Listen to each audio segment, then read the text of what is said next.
Well, good morning, everybody. It's great to see you here.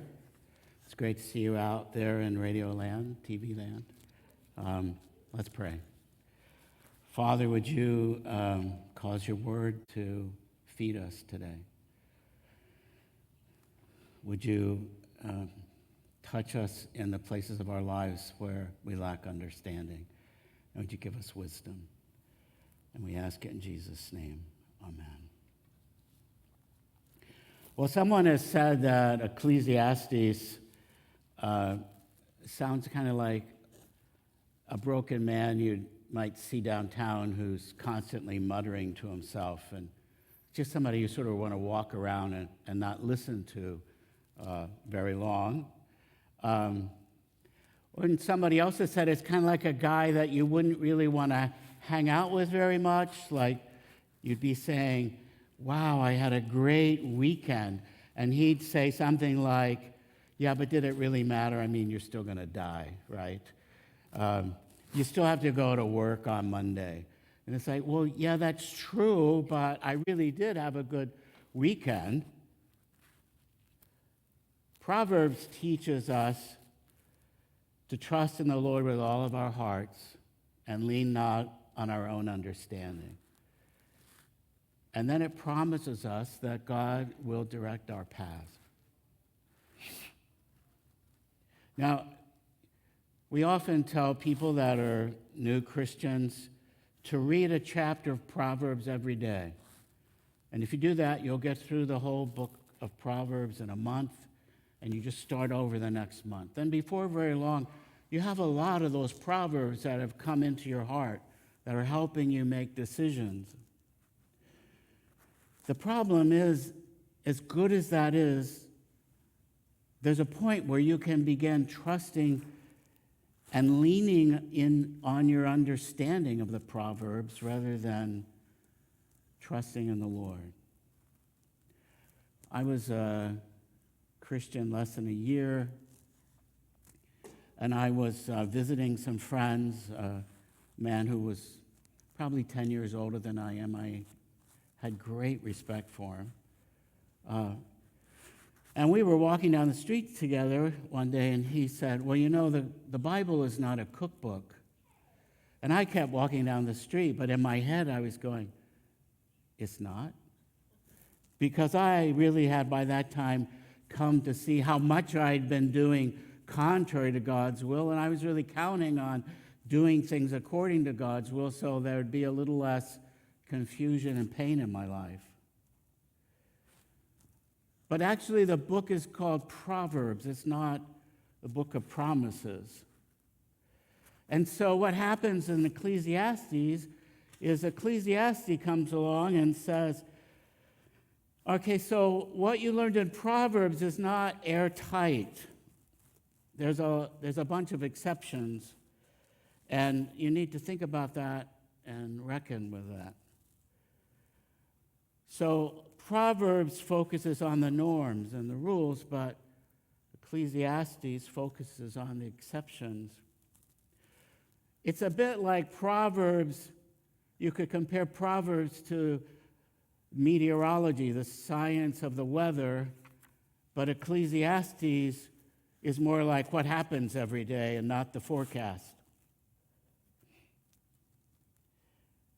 Proverbs teaches us a principle.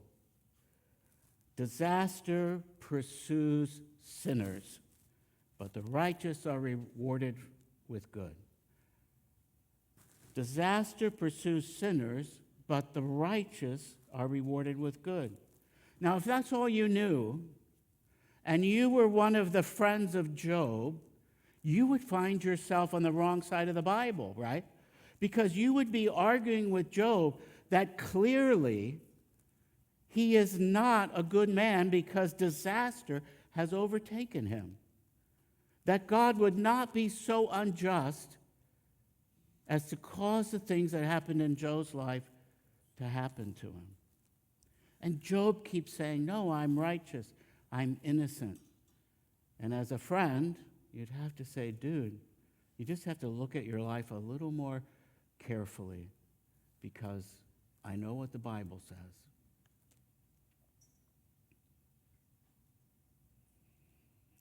Ecclesiastes, in chapter 7, verse 15, it says, "In my vain or futile life, I have seen everything. There is a righteous man who perishes in his righteousness, and there is a wicked man who prolongs his life in his evil doing." The guys in the black hats sometimes live longer than the guys with the white hats. The teacher in Ecclesiastes is relentless in taking apart the black and white formulas of our views of God and the world. The conclusion of Ecclesiastes is that life is hevel. It's a Hebrew word, hevel, hevel. Everything is hevel. Now, modern translations typically translate that Hebrew word into the word meaningless or futile.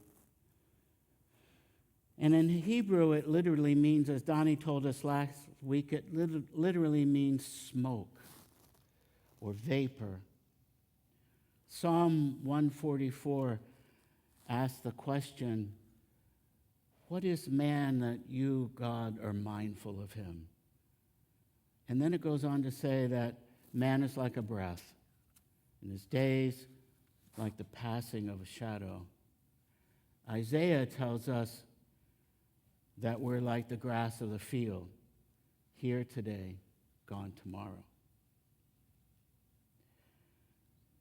Now that means that all that we see, all that we're surrounded with, is really like scenery on a stage. It will soon be taken down. Or it's like a hologram. It only appears to be there, but it's not solid, it's not real. But hevel in Ecclesiastes isn't just about the illusion of what appears to be stable in our lives. It has a deeper meaning. In Ecclesiastes Chapter 6, we read something like this. "Here is a tragedy I have observed under the sun, and it weighs heavily on humanity. God gives a man riches, wealth, and honor so that he lacks nothing of all he desires for himself." He has everything, but God does not allow him to enjoy them. Instead, a stranger will enjoy them, and this is futile or hevel and a sickening tragedy. Again, in Ecclesiastes 8, we read, "There is a futility or a hevel that is done on the earth, and there are righteous people who get what the actions of the wicked deserve, and there are wicked people who get what the actions of the righteous deserve." Hevel, hevel, everything is hevel. He uses that word hevel 38 times in 12 chapters. Wealth, possessions, honor, those are the very things that Proverbs says you'll get by living in a wise way and fearing the Lord. And yet, if you've got them, you may end up hating your life, and you can't enjoy it. It's hevel. It's not meaningless. Rather, it's a paradox. It's not how the system is supposed to work, and yet that is how it's working at the moment. And Ecclesiastes tells us God gives some people this. This is how it works out sometimes. And then there are some people who have wealth and possessions and honor, and it's all great. They have big families, they're happy, they die at a ripe old age. But it's not true for everybody. Sometimes when justice is done, good things don't happen. Bad things happen. And that's hevel Some argue Hevel should be translated absurd or enigma. It's a mystery.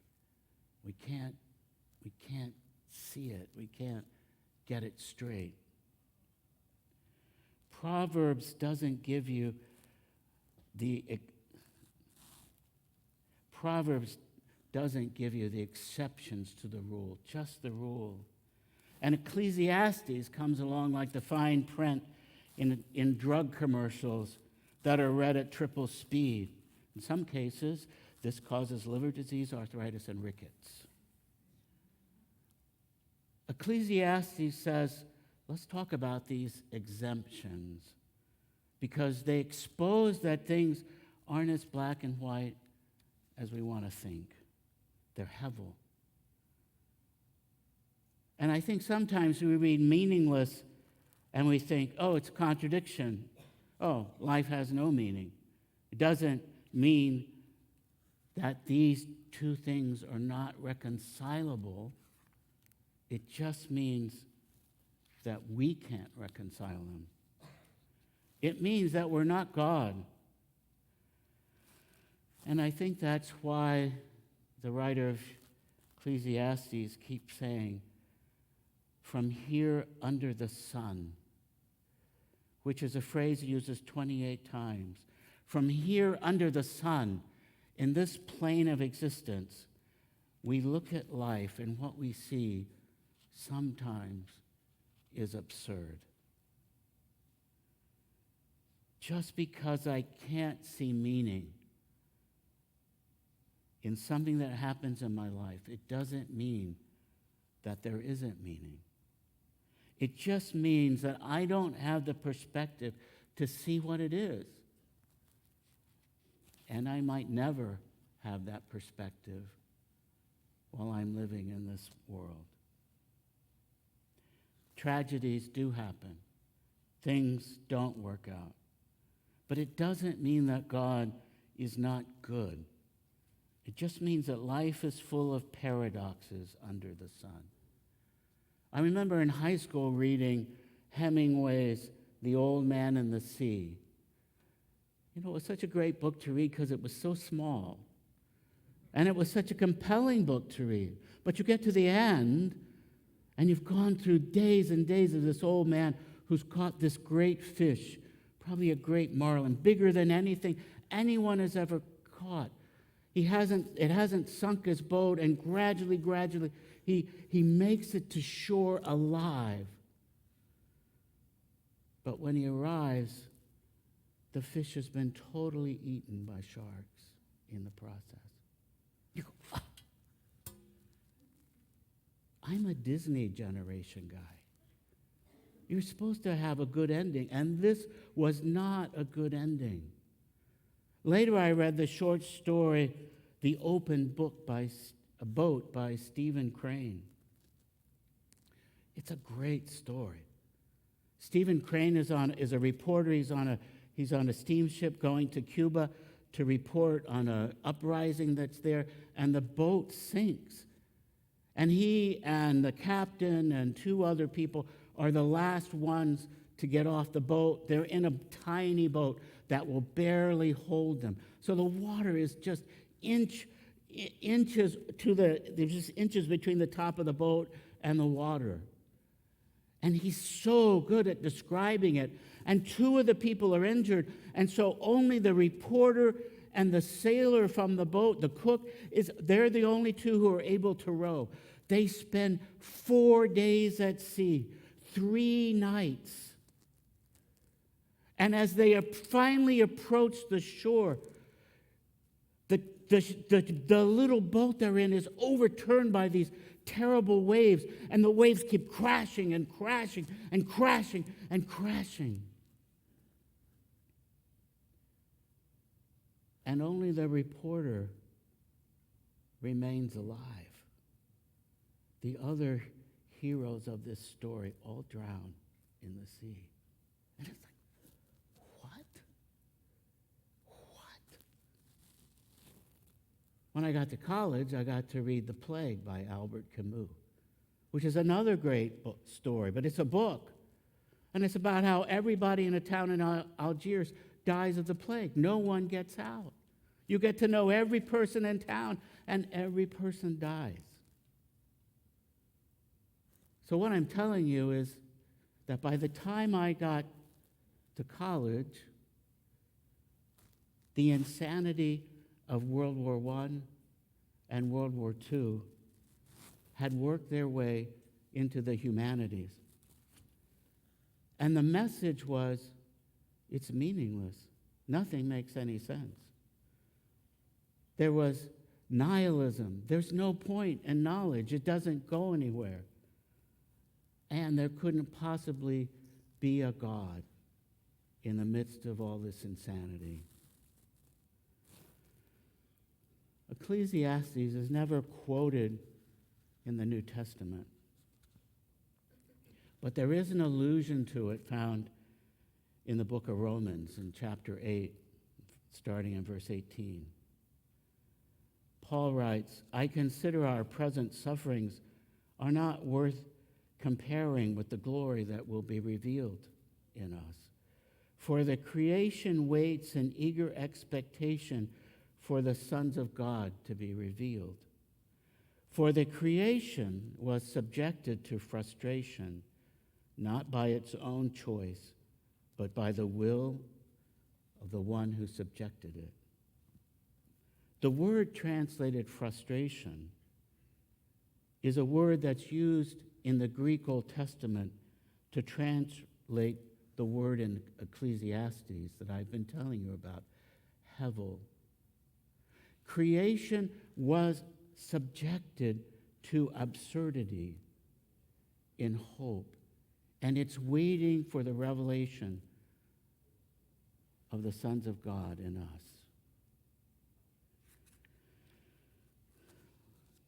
We started Ecclesiastes Chapter 1 last week.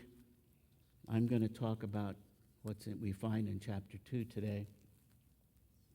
Just to refresh you, I'm going to read out of the New Living Testament, or the New Living Translation, sorry. Ecclesiastes 1 says, I devoted myself to search for understanding and to explore by wisdom everything being done under the sun. It goes on to say, I soon discovered that God has dealt a tragic existence to the human race. I observed everything going on under the sun, and really, it is all meaningless. It is all hevel, like chasing the wind. What is wrong cannot be made right. What is missing cannot be recovered. And so I set out to learn everything from wisdom to madness and folly. But I learned firsthand that pursuing all this is like chasing the wind. He says at the last verse of 1, the greater my wisdom, the greater my grief. To increase knowledge only increases sorrow. There were so many people I knew in undergraduate school who kept discovering this. The more we read about the world, the more we heard about the world, the more depressing it was, the more hopeless it seemed. And we were jealous of people who could go about life as if everything was fine. So in chapter 2, the teacher turns and he said, I said to myself, come on, let's try pleasure. Wisdom only gets me down. Let's try pleasure. Let's look for the good things in life. But I found out that this too was hevel. So I said, laughter is silly. What good does it do to seek pleasure? So after much thought, I decided to cheer myself with wine. And while still seeking wisdom, I clutched at foolishness. And in this way, I tried to experience the only happiness that most people find during their brief life in the world. For my generation, it was, let's get stoned. That's a good alternative. But he did this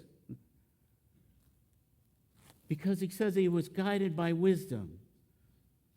So while he tried what was available to him for pleasure, he did it always as an experiment, always looking to see what was happening to his heart as he pursued these things. In a way, I'm sure he was a bit of an Epicurean or gourmet. He knew how to maximize the delight he took in, or he tried to take in whatever there was to partake of. He goes on and he tells us, I tried to find meaning by building huge homes for myself and by planting beautiful vineyards. I made gardens and parks, filling them with all kinds of fruit trees. I built reservoirs to collect the water to irrigate my many flourishing groves. I bought slaves, both men and women, and others who were born into my household. I also owned large herds and flocks, more than any of the kings who had lived in Jerusalem before me. I collected great sums of silver and gold, the treasure of many kings and provinces. I hired wonderful singers, both men and women, and I had many beautiful concubines. I had everything a man could desire. And so I became greater than all who had lived in Jerusalem before me, and my wisdom never failed me. Anything I wanted, I would take. I denied myself no pleasure. I even found great pleasure in hard work, a reward for my labors. This man lived better and celebrated life harder than anyone else. And he did it while retaining his mind. He kept his mind alert. He didn't need a stereo. He had people to sing to him. He didn't need DVDs or CDs. He had people to perform. He had everything a person could want. But in that life, that little paradise he created, when he had run the full gamut of pleasure, and he turned to contemplate these delights and the labor that it had cost him, he found still that it was hevel. It didn't work out the way he wanted. It wasn't satisfying like he expected it to be. It didn't meet the craving of his soul. And so he writes, but as I looked at everything I had worked so hard to accomplish, it was all so meaningless, hevel, like chasing the wind. There was nothing really worthwhile anywhere. Be a fun guy to be around, don't you think? So I decided to compare wisdom with foolishness and madness. For who can do this better than I, the king? I thought wisdom is better than foolishness, just as light is better than darkness. For the wise can see where they're going, but fools walk in the dark. So he found that out. And yet I saw that the wise and the foolish share the same fate. Both will die. And so I said to myself, since I will end up the same as the fool, what's the value of all my wisdom? This is all so meaningless. For the wise and the foolish both die. The wise will not be remembered any longer than the fool. In the days to come, both will be forgotten. And so I came to hate life, because everything done here under the sun is so troubling. Everything is meaningless, hevel, like chasing the wind. This is so different from what we read in the New Testament. In 1 Corinthians 15, we read, Dear brothers and sisters, be strong, be immovable. Always work enthusiastically for the Lord, for you know that nothing you do for the Lord is ever useless. But Ecclesiastes really doesn't focus at all on God's work of redemption. It's just primarily about life under the sun, life as men who live on this planet find it.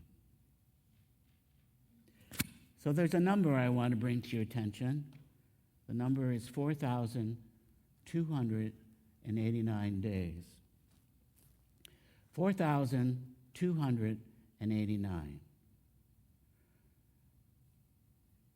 I went online last night and I filled out a few questions, and this is the number of days that I have left in my life, I was told.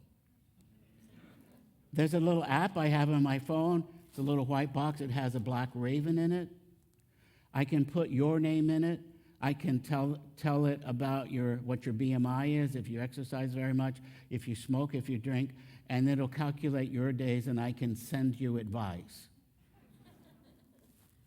It just tells me I need to exercise more. So I don't use it very often. My dad died in 2003. And it took weeks for me to not picture his lifeless body every time I closed my eyes. My father died at the age of 87. But he had been in my life so long that his disappearance from my life actually shook me.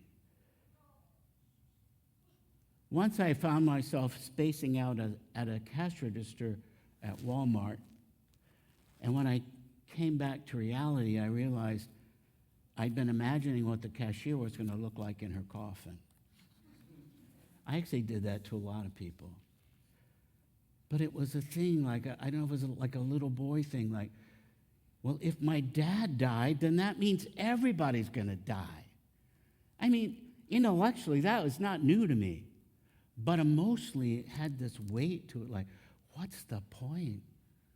We're all going to end up lifeless. How many of you have seen the film Napoleon Dynamite? Well, not very many in here. I don't really recommend it. I hated it. But in order to communicate with my children, they insisted that we watch it. I hated it because all the shots were done in brilliant noon light. Nobody's pimples were covered up. Everything was bleak and stark. It happens, the storyline happens in Iowa. Everything's flat. There's no beauty. There's no anything. There was no nobility of man portrayed in the whole film. My kids thought it was hilarious.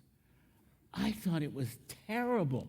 So terrible, so disappointing. It's because I'm a Disney generation kid. I have this sort of romantic view of life. I want it to work out. I want it to be beautiful. I want to think well of people.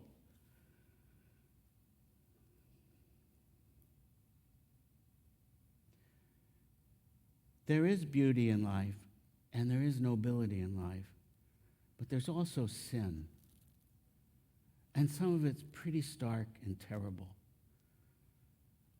I think one of the things that has affected me the most as I've tried to understand the lives of our black brothers and sisters is that some of the stories that were precious to me are not entirely true, that there are elements that have been left out of them, things that I didn't know about.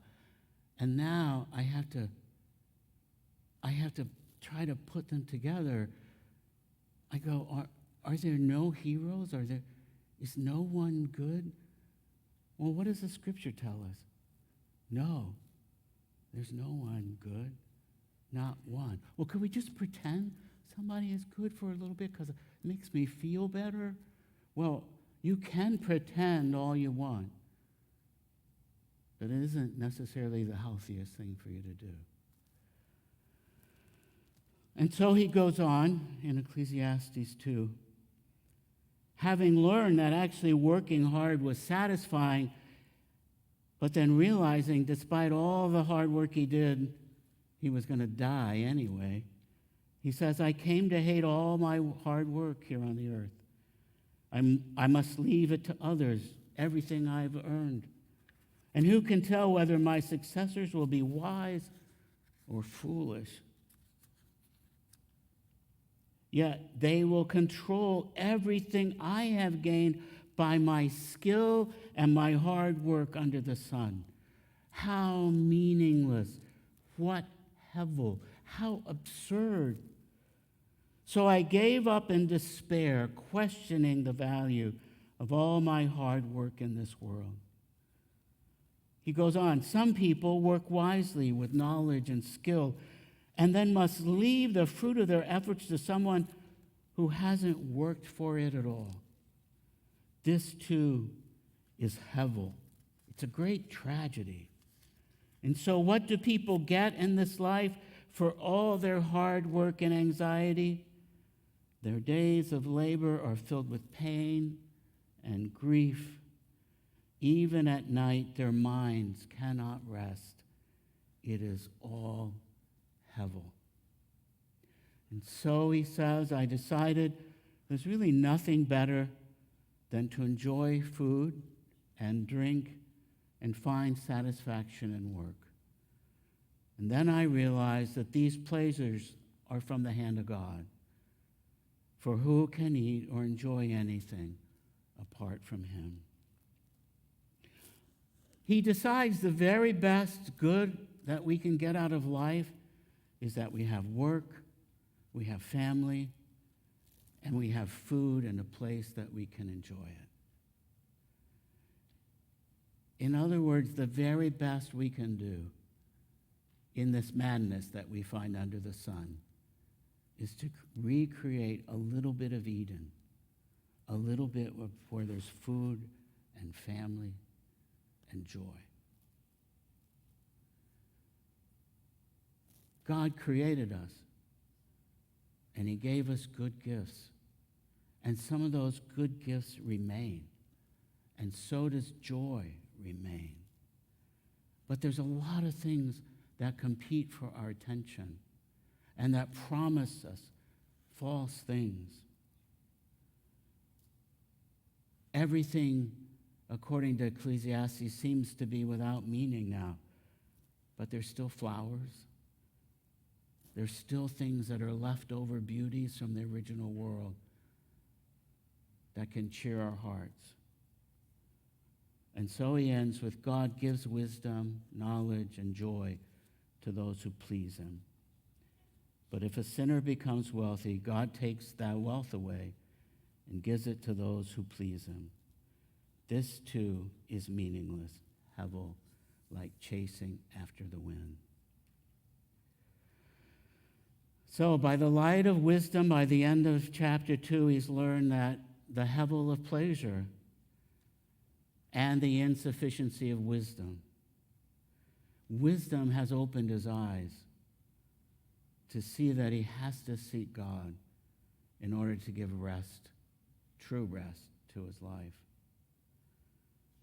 And wisdom has caused him to understand that life is so tangled that even the best mind cannot make total sense of it. At the conclusion of Ecclesiastes, we're told this about the teacher, that the teacher's words are like a goad at the end of a shepherd's staff. And sometimes shepherds would sharpen their staffs at the end so they could poke their sheep. I've never been around sheep, but I have been around cattle. And I have carried poles, and I have poked cows to get them to go where I think they need to go. And they're really good at going like that when you poke them. They kick you really hard. You have to watch out. But it also wakes them up. These goads for us, Ecclesiastes for us, is when we stand wide-mouthed, staring at the absurdity of something that's happened to us, and we don't understand. It's in the Bible, remember? Wake up. This is part of living now. You're in a fog. Life is lived in a fog, in smoke. And sometimes the smoke is so thick and the fog is so thick that you don't understand what's going on, or especially why it's going on.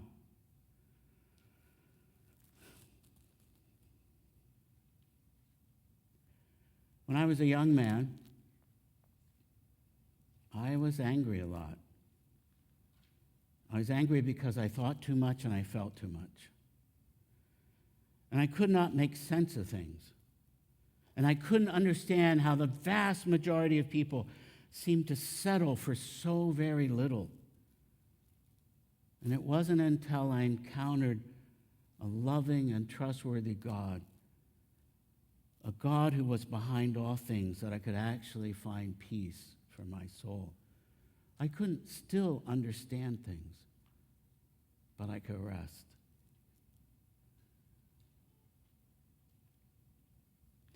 So there's a gift. There's actually a goodness to things because I can't control them. It's a weird conclusion to come to. But if I can't control them and something really weird happens, what does it mean? It's not my fault. And when something really weird and bad happens to us, what's the first thing we think? Why is this happening to me? What did I do? The Bible is telling us there are things that are going to happen that are going to stun us. They're things that we can't understand and they're out of our control. And to find pleasure and peace in the things that we do understand. I came to a point in life where I realized some days I call them beach days. I'm really happy. I can remember things. I can remember people's names. I can have great conversations. Life is good. Despite the problems I faced yesterday, today is different than yesterday. And I'm not worried about those things. In my younger days, I'd start worrying right away. Why aren't you worried about the things you were worried about yesterday? Come on, be consistent. I let go of that. When there's a beach day, I go to the beach. And I have a good day at the beach. And I know it's given to me because I need to rest. Because the problems of tomorrow will be there when I get there.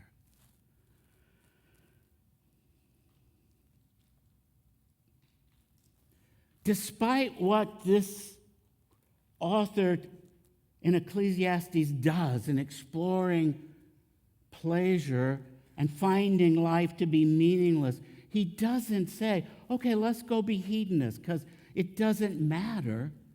He goes, no, submit yourself to God, enjoy what God gives you, be at peace. Commit your way as to the Lord. Don't lean on your own understanding, and he will direct your path. Today, our 2020 class of seniors will be graduated from Christian Fellowship School.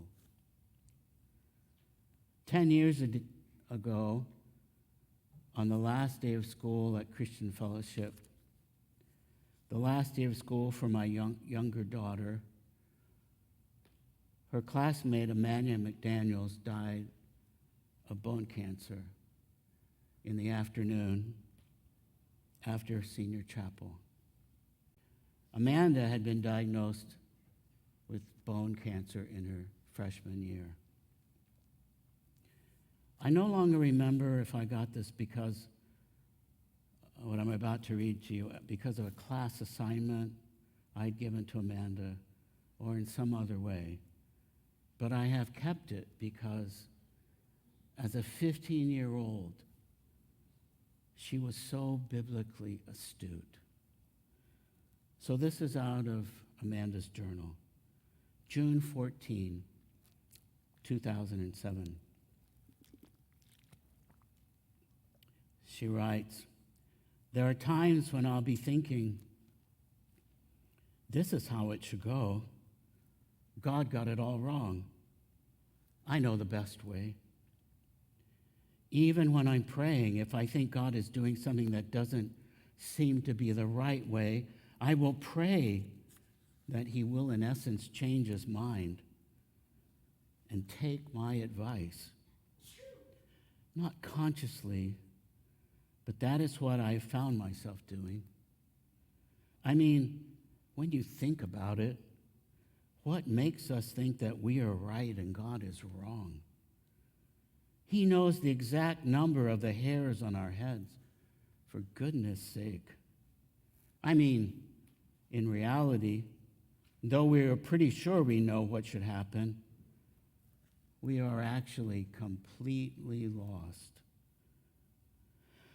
But it isn't our job to make sure everything is going according to what we think is a good plan. It is our job to follow God's plan. Whose plan would you listen to? A person who has been alive for 15 years and hasn't even finished high school? Or probably even, who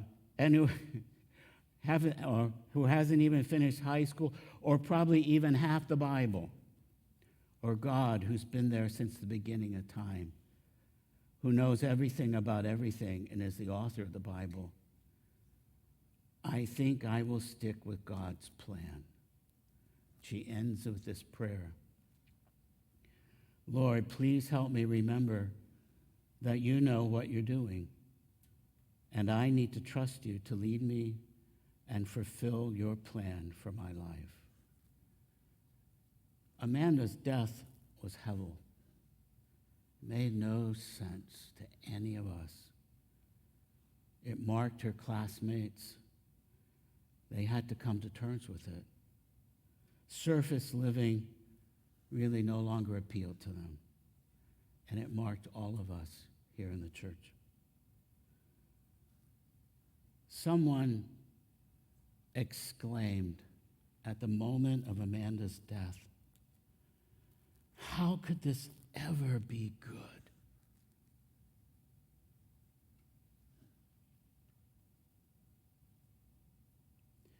I'm going to read something to you. You're going to be surprised to find out who it was written by. It doesn't really matter whether you grip the arms of the dentist chair or you let your hands lie in your lap. The drill drills on. Talk to me about the truth of religion, and I'll listen gladly. Talk to me about the duty of religion, and I'll listen submissively. But don't come talking to me about the consolation of religion, or I shall suspect that you don't understand.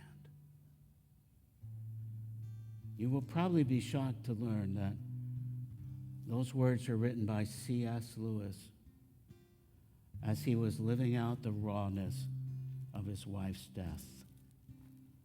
And he was writing about Hevel.